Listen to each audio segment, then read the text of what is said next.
সুপ্রিয় চাকরি প্রত্যাশী ভাই বন্ধুরা, সবাইকে জবফক্স চ্যানেলে স্বাগতম। আজকের ভিডিওটিতে আপনাদের জন্য নিয়ে এসেছি খাদ্য অধিদপ্তরের একটি বিজ্ঞপ্তি নিয়ে।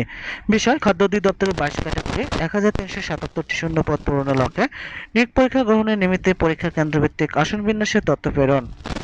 বিজ্ঞপ্তিতে বলা হয়েছে, খাদ্য অধিদপ্তরের অধীন নন গেজেটেড 22 ক্যাটাগরির 1377টি শূন্য পদ পূরণের লক্ষ্যে জনবল নিয়োগ পরীক্ষা গ্রহণের জন্য ঢাকা, ফরিদপুর, টাঙ্গাইল, ময়মনসিংহ, চট্টগ্রাম, কুমিল্লা, নোয়াখালী, রাজশাহী, বগুড়া, রংপুর, দিনাজপুর, খুলনা, কুষ্টিয়া, যশোর, বরিশাল, পটুয়াখালী, সিলেট শহর অঞ্চলে অবস্থিত নিরাপত্তা সম্বলিত প্রাচীরযুক্ত স্কুল ও কলেজ মাদ্রাসা কক্ষভিত্তিক আসন বিন্যাসের তথ্য নির্ধারিত ছকের মাধ্যমে দেওয়ার জন্য অনুরোধ করা হয়েছে।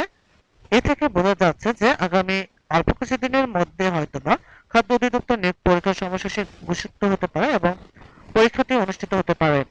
এরকম বিভিন্ন চাকরি পরীক্ষার তথ্যবহুল ভিডিও, চাকরি পরীক্ষার নিয়োগ বিজ্ঞপ্তি, চাকরি পরীক্ষার প্রস্তুতি, চাকরি পরীক্ষার সময়সূচি, প্রশ্ন সমাধান ও ফলাফল পেতে চ্যানেলটি সাবস্ক্রাইব করে বেল আইকন বাজিয়ে রাখার অনুরোধ করছি, যাতে করে পরবর্তী ভিডিও আপলোড করার সাথে সাথে আপনারা নোটিফিকেশন পেয়ে যান।